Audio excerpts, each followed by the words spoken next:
Both print and electronic media పాత్రికేయ మిత్రులందరికీ నా హృదయపూర్వక ధన్యవాదాలు. వారు ప్రెస్ మీట్ను కూడా కాసేపు ఆపి నాకు ఇచ్చినటువంటి సురేష్ గారికి, నాకు ఈ హెల్ప్ చేసినటువంటి సతీష్ గారికి, నాయకులు లక్ష్మణ్ గారికి, మీ అందరికీ నా నమస్కారాలు. మిత్రులారా, ముందుగా ఎన్నో ఏళ్లుగా ఎదురు చూస్తున్నటువంటి ప్రభుత్వ అవార్డులు, నంది అవార్డులు ఇవాళ తెలంగాణలో గద్దర్ ప్రజాయుద్ధం ఒక గద్దర్ అవార్డుల పేరిట సీఎం రేవంత్ రెడ్డి గారి గవర్నమెంట్ ప్రకటించడం మామూలు ఆనందం కాదు, వెరీ వెరీ హ్యాపీ. అంటే ఇండస్ట్రీ యొక్క ఉనికిని గుర్తించి గౌరవించినందుకు సీఎం రేవంత్ రెడ్డి గారికి, వారి టీంకి నా నమస్కారాలు. అలాగే జాతీయ అవార్డు గ్రహీతలకి, పైడి సురేష్ గారు, జయరాజ్ గారి అవార్డులకి, కాంతారా గారి అవార్డుకి, అవార్డు గ్రహీతలందరూ కూడా ధన్యవాదాలు చెప్తున్నా. తెలంగాణ ప్రభుత్వం ఏ విధంగా అయితే గద్దర్ అవార్డులు ప్రకటించిందో, అలాగే ఎన్నో ఏళ్లుగా ఎదురు చూస్తున్నటువంటి నంది అవార్డులను కూడా మన చంద్రబాబు నాయుడు గారు అక్కడ ప్రకటించాలని నేను మనస్ఫూర్తిగా విజ్ఞప్తి చేస్తున్నా. ఇక ముఖ్యంగా నేను మీ పాత్రికేయ మిత్రులందరినీ ఎందుకు విజ్ఞప్తి చేశానంటే, రీసెంట్గా ఇండస్ట్రీ మొత్తం పర్సంటేజ్ కావాలని మ్యాక్సిమం అబౌవ్ 80% అనే ఇష్యూ మీద చర్చలు జరుపుతూ both producer council and film chamber అనేక చర్చలు జరుపుతూ కొనసాగిస్తున్న దశలో ఎప్పుడు చర్చలు ఫలప్రదం అవుతాయా, ఎప్పుడు సినిమా ఇండస్ట్రీలో పర్సంటేజ్ సిస్టమ్ వస్తుందా అని ఎదురు చూస్తే నాలాంటి సగటు నిర్మాతలందరికీ కూడా తీరని విఘాతం జరిగింది. ఈ మధ్య రీసెంట్గా ఒక విషయం ఏంటంటే, హరిహరి వీరమల్లు అనే సినిమాని ఆపడం కోసమే జూన్ 1 నుంచి బంద్ ప్రకటిస్తున్నారు పర్సంటేజ్ కానీ ఇవ్వకపోతే అనే మాట రావడం అనేది చాలా దుర్మార్గం. It's a trash. అది ఉత్తిది, అది కరెక్ట్ కాదు, అందులో కుట్ర ఉంది, ఆ కుట్రదారులు ఎవరు తెలుసుకోవాలి అని స్వయంగా పవన్ కళ్యాణ్ గారు ఆఫీస్ నుంచి రావడం అనేది, స్వయంగా సినిమాటోగ్రఫీ మంత్రి దుర్గేష్ గారు మాట్లాడడం అనేది కరెక్ట్ కాదు. ఎందుకంటే మిత్రులారా, ప్రొడ్యూసర్ కౌన్సిల్ కానీ, ఫిల్మ్ ఛాంబర్ కానీ, అది సినిమా పరిశ్రమ పాలనా సంస్థలు, ఆ రెండు సంస్థలు కూడా బంద్ ప్రకటిస్తామని ఇప్పుడు చెప్పలా. డిసిషన్స్ ఆర్ గోయింగ్ ఆన్ అని చెప్పారు. దట్ ఇంకో విషయం చెప్తున్నా మీకు, బంద్ అనేది ప్రజాస్వామ్యంలో ఒక బ్రహ్మాస్త్రం. ఎవరైనా బంద్ ప్రకటించే ముందు సినిమా ఇండస్ట్రీలో అకార్డింగ్ టు నామ్స్ 3 వారాల ముందుగా తెలియపరచాలి. ఇదిగో పలానా ఇష్యూ మీద మేము ఫైట్ చేస్తున్నాం, అది ఇంకా కొలిక్కి రాలేదు కాబట్టి మేము బంద్ ప్రకటించబోతున్నాం అనే విషయాన్ని నిర్మాతలకు 3 వారాల ముందు తెలియపరచాలి. This is norms, it's a preamble. 3 వారాల ముందు తెలియపరిస్తే రిలీజ్ డేట్ ఎవరు తెచ్చుకున్నారో, మేము రిలీజ్ డేట్ ఇచ్చుకున్నామండి, ఇంకో 2 వారాలు మేము రిలీజ్ చేస్తున్నామండి అని ప్రిపేర్ అయిన నిర్మాతలను ఇబ్బంది పెట్టకుండా ఉండడం కోసమే 3 వారాల ముందు తెలియపరచాలి according to norms. So June 1 bandh ప్రకటిస్తే, ఒకవేళ జూన్ 12 అంటే 2 వారాలు కూడా కాదు కదా, ఏ రకంగా మీకు హరిహర వీరమల్లుకి అది వర్తింపు చేస్తుందండి? అది కరెక్ట్ కాదు. పవన్ కళ్యాణ్ గారి మీద ఎవరైనా కుట్ర పంతారు. తెలుగు చలనచిత్ర పరిశ్రమలో విశ్వవిఖ్యాత నట సార్వభౌమ ఎన్టీ రామారావు గారు, భారతదేశంలో ఎన్టీఆర్ మన తెలుగు జాతిని ఖ్యాతిని చేసిన మహనీయుడు. As a politician, as a CM, like this anything else. ఎంత గర్విస్తామో. తర్వాత మళ్ళీ మంచి గొప్ప పేరు తెచ్చుకొని ఈవేళ ఒక జనసేన పార్టీ పెట్టి ఈవేళ డిప్యూటీ సీఎం అయ్యారంటే వీఆర్ ప్రౌడ్ ఆఫ్ ఇట్. మన తెలుగు చిత్ర పరిశ్రమ మొత్తం అంతా గర్విస్తున్నది. Hats off to Pawan Kalyan garu, Chandrababu Naidu గారికి సెల్యూట్. మేము పవన్ కళ్యాణ్ గారిని ఏ రకంగా దుర్మానం కాం, కానీ పవన్ కళ్యాణ్ గారు ఆఫీస్ ఆ రకంగా కరెక్ట్ కాదు రావడం. ఓకే, వచ్చిందనుకోండి, ఇష్యూ వస్తే మహాత్మా గాంధీ ఏమన్నాడు, ప్రపంచ యుద్ధాలను కూడా చర్చల ద్వారా ఆపుతున్నాడు ఆయన. ఒక సీఎం, ఒక డిప్యూటీ సీఎంగా మీరు అక్కడ సీఎం చంద్రబాబు నాయుడు గారితో మాట్లాడి హరిహర వీరమల్లు అనే టాపిక్ మీరు ఎత్తకుండా, ఓకే మీ ఇండస్ట్రీ కష్టాల్లో ఉన్నప్పుడు రండి, మన సిట్టింగ్ చేసుకుందాం రండి, మాట్లాడుకుందాం రండి అని చెప్పుంటే ఒక పెద్ద రోల్ ప్లే చేసి ఉంటే, ఒక చలనచిత్ర పరిశ్రమ బిడ్డగా మిమ్మల్ని మేము ఎంత గౌరవించేవాళ్ళం సార్. ఎంత బాగుండేది సార్, ఎంత బాగుంటుంది సార్. ఆ పని చేయండి సార్ పవన్ కళ్యాణ్ గారు. ఎందుకంటే పర్సంటేజ్ సిస్టమ్ వల్ల ఇండస్ట్రీ ఇవాళ చాలా మేలు జరుగుతుందండి. పర్సంటేజ్ సిస్టమ్ లేకపోవడం వల్ల ఇండస్ట్రీ సగటు నిర్మాత మొత్తం కొలాప్స్ అయిపోతున్నాడండి ఇవాళ. మీరు నమ్మండి సార్.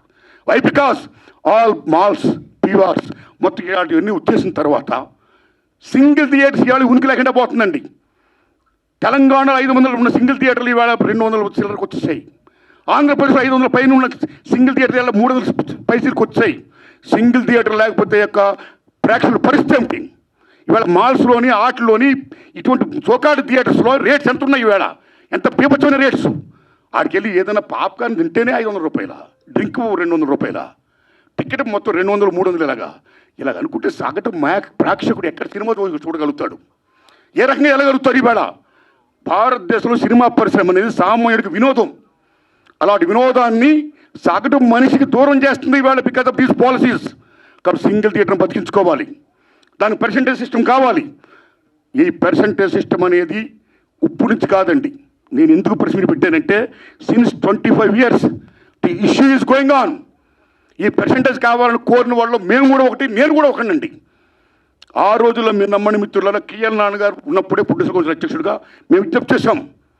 కాలా సి కళ్యాణ్ గారు ఉన్నప్పుడు విజ్ఞప్తి చేశాం.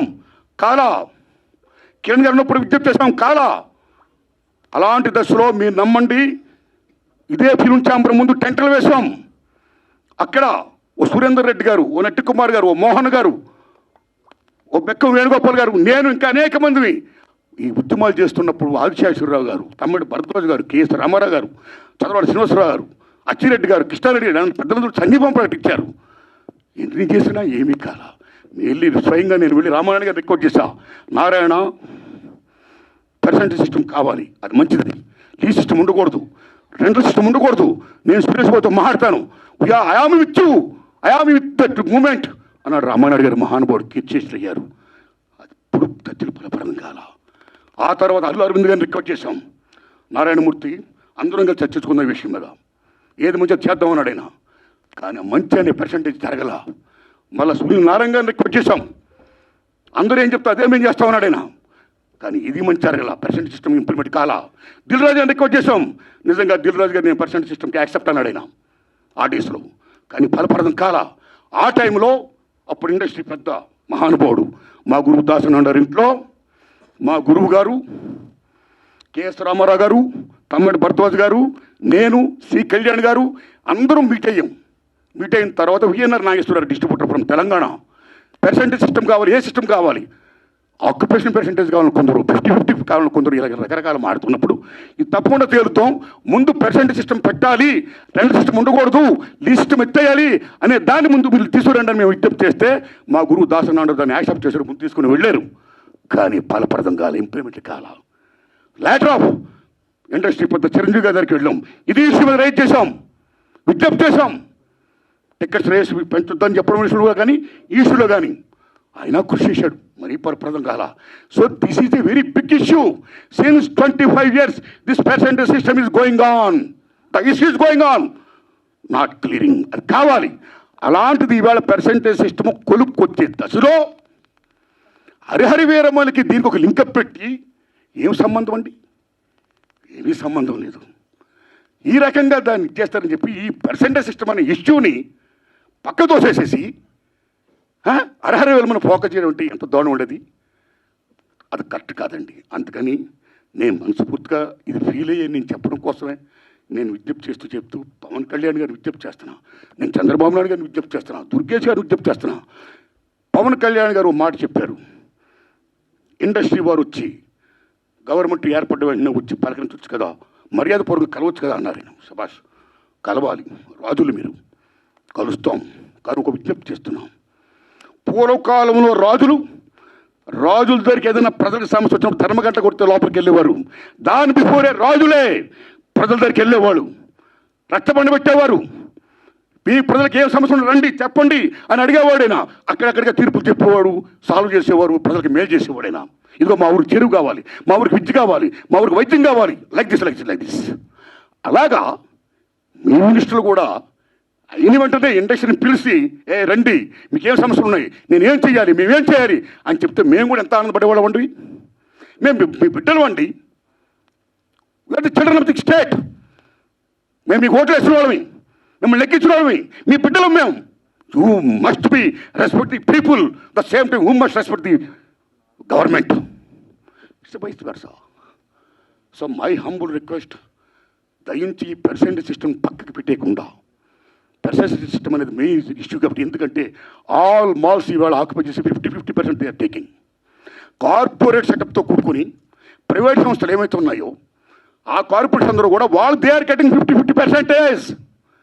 బట్ సింగిల్ థియేటర్కి ఏమైంది? సింగిల్ థియేటర్ అందరూ మనవాళ్ళు ఎక్కడవాళ్ళు, ఓ ఫ్యాషన్తో కట్టుకున్నవాళ్ళు, ఈ తల్లిని నమ్ముకున్నవాళ్ళు. సినిమా అంటేనే తల్లి తండ్రి నిర్మాత తీసేవాడు, చూసేవాడు, ప్రేక్షకుడు దేవుడు, ఇద్దరికి మధ్య సంధానంగా చూపించే తల్లి సినిమా. సినిమా హాల్ ఓ దేవాలయం.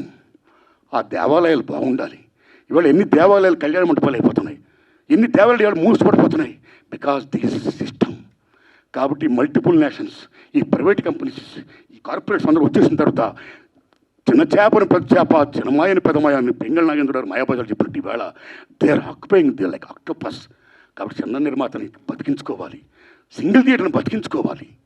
The same time percentage system ఉంటేనే ఇద్దరు బాగుంటారు. కాబట్టి ఈ దశలో పవన్ కళ్యాణ్ గారు నేను విజ్ఞప్తి చేస్తున్నా, పర్సంటేజ్ సిస్టమ్ ఉంచండి సార్, దాన్ని ఫుల్ఫిల్ చేయించండి సార్.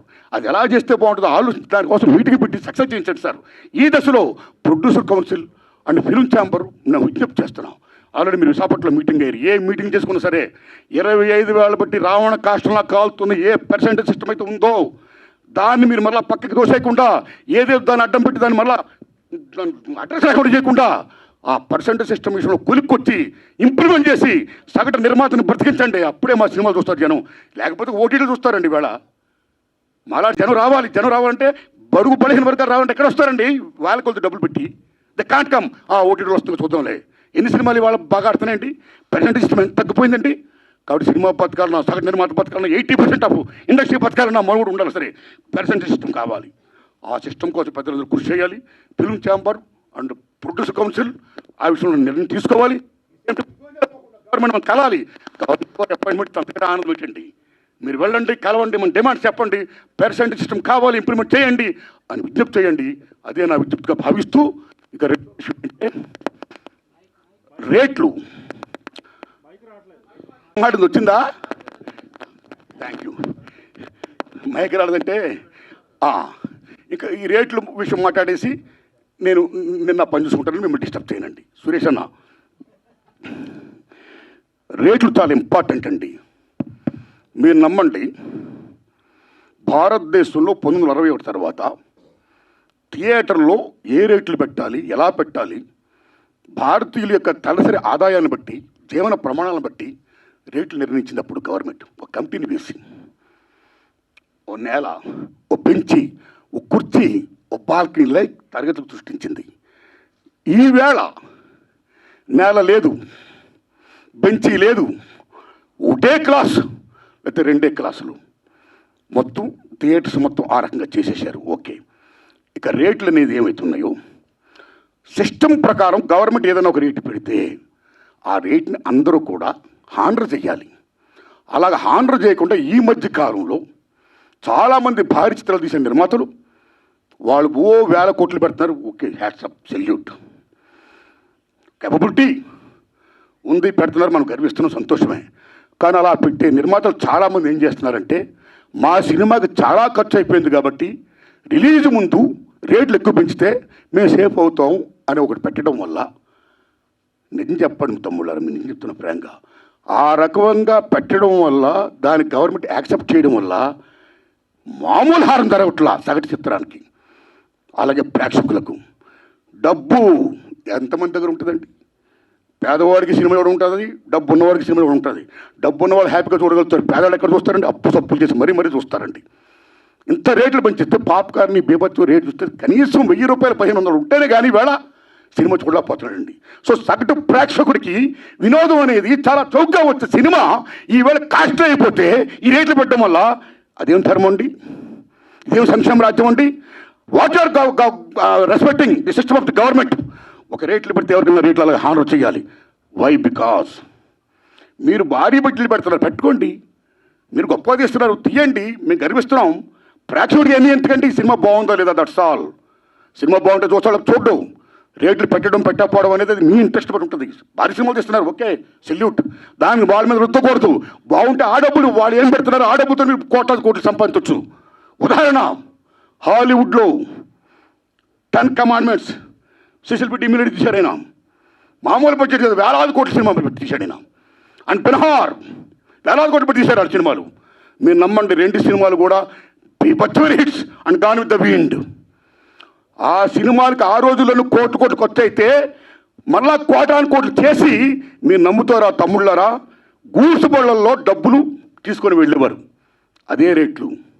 మేము 10 కమాండ్మెంట్ తీసాం, మేము బెన్హార్ తీసాం, చాలా ఖర్చు పెట్టాం, కాబట్టి రేట్లు పెంచండి అని అడగలా. కమ్ టు హిందీ ఫీల్డ్, కేఎస్ఎఫ్ మొగలేజాం అండ్ జీపీ సిప్ గారు షోలే. మామూలు సినిమాలో మొగలేజాం మీరు నమ్మండి 9 years తీసాడైనా. అప్పు సప్పు చేసి మొత్తం బీభత్సం, మామూలు బడ్జెట్ కాదు. ఆ సినిమా రిలీజ్ అయ్యే ముందు నేను చాలా అప్పు సప్పులు అయిపోయాను, 9 years పట్టింది, చాలా కోట్లు పెట్టేశాను, నాకు రేట్లు పెంచండి అని కేఎస్ఎఫ్ గారు అడగలా. సిస్టమ్, ఈ రెస్పెక్టెడ్ సిస్టమ్. ఏం రేట్లు ఆ రేట్లో సినిమా రిలీజ్ చేశాడైనా. మీరు నమ్మండి, సినిమా బీభత్సమైన హిట్. నమ్ముతారా తమ్ముళ్ళరా? Ben Hur and 10 commandments. గూడ్స్ బళ్ళల్లో డబ్బులు లాభాలు తీసుకొని వెళ్తే లారీల్లో లాభాలు తీసుకుని వెళ్ళాడు కేఎస్ఎఫ్ గారు. మొగలైజాం అంటే సినిమా బాగుంటే లాభాలు వస్తాయి, మీరు 2 కోట్లని పెట్టండి. So come to Telugu field. Lava Kusa Shankar Reddy garu తీశారు. 5 ఏళ్ళు పట్టింది, నాకు 5 ఏళ్ళు పట్టింది, నాకు చాలా ఖర్చు అయిపోయింది అని శంకర్ రెడ్డి రేట్లు పెంచుకొని అడగలా. సినిమా రిలీజ్ అయింది, మీరు నమ్ముతారా? 5 years పైన సినిమా. ఇప్పుడు దాకా లవ్ కుశ మిత్ర హిట్లే తెలుగు సినిమా ఇండస్ట్రీలో. ఆయన అడగలా డబ్బులు, రేట్లు పెంచుకొని అడగలా. ఏ రేట్లు ఉన్నాయో ఆ రేట్లోనే ఆయన సినిమా రిలీజ్ చేశాడు. మీరు నమ్ముతారా తమ్ముళ్ళరా? ట్రక్కుల్లో లాభాలు వచ్చాయి, బళ్ళల్లో డబ్బులు వచ్చాయి. షోలే జీపీ సిప్ గారు అడగలా, ట్రక్కుల లాభాలు తీసుకున్నాడు ఆయన. కాబట్టి సినిమా బాగుంటే జనం వస్తారండి. మీరు ఇలా రేట్లు పెంచేసుకుంటా ఒక 1 week ఇలా చేసేసి మళ్ళీ మానేస్తా. థియేటర్ నేను ఆటో మీద ట్రావెల్ చేస్తున్నప్పుడు, తమ్ముడు మన సినిమా చూసేవా, తమ్ముడు ఏ సినిమా చూసామంటే సినిమా చూడాలి ఉందండి, కానీ చాలా రేట్లు పెట్టేశారండి ఫస్ట్ వీక్. నా ఫేవరెట్ యాక్టరే కానీ డబ్బులు లేవు, అప్పు చేయాలంటే కష్టంగా ఉంది, చూడలేకపోతున్నానండి. ఆ రకంగా ఎంత డ్యామేజ్ అవుతుందంటే సినిమాకి. ఇప్పుడు ఎందుకంటే రేట్లు పెంచుతారు? ఒక నామ్స్ ఉన్నాయి. You must respect the norms, you must respect the system. And అన్నింటినీ మించి సంక్షేమ రాజ్యం ఉంది. ఏ సగటు ప్రేక్షకుడు ఉన్నాడో ఆ సగటు ప్రేక్షకుడు భారతదేశంలో సినిమాయే వినోదం. ఆ వినోదం దూరం చేయకండి ఈ రకంగా పెట్టి. సో దిస్ ఈజ్ ఒక మాల్ ప్రాక్టీస్. ఒక రకంగా చెప్పాలంటే దిస్ ఈజ్ నేను నమ్మండి తమ్ముళ్ళరా, ఈ భారీ చిత్రాలు చేస్తున్న నిర్మాతలు, government is doing a black marketing in the name of raising the rates. Correct కాదు. అలా పెంచకుండా అందరికి ఒకలా సిస్టమ్ పెట్టి సగటుని మాత్రం బతికించి పర్సెంటేజ్ సిస్టమ్ కాపాడండి. అది వచ్చినట్టు చెయ్యండి. ఆ రకంగా మీరు అందరూ పెద్దలందరూ కూర్చొని మాట్లాడుకొని మేలు చేయండి. ఇది నా విజ్ఞప్తి. Thanks a lot. ధన్యవాదాలు అండి మీకు. Thanks a lot.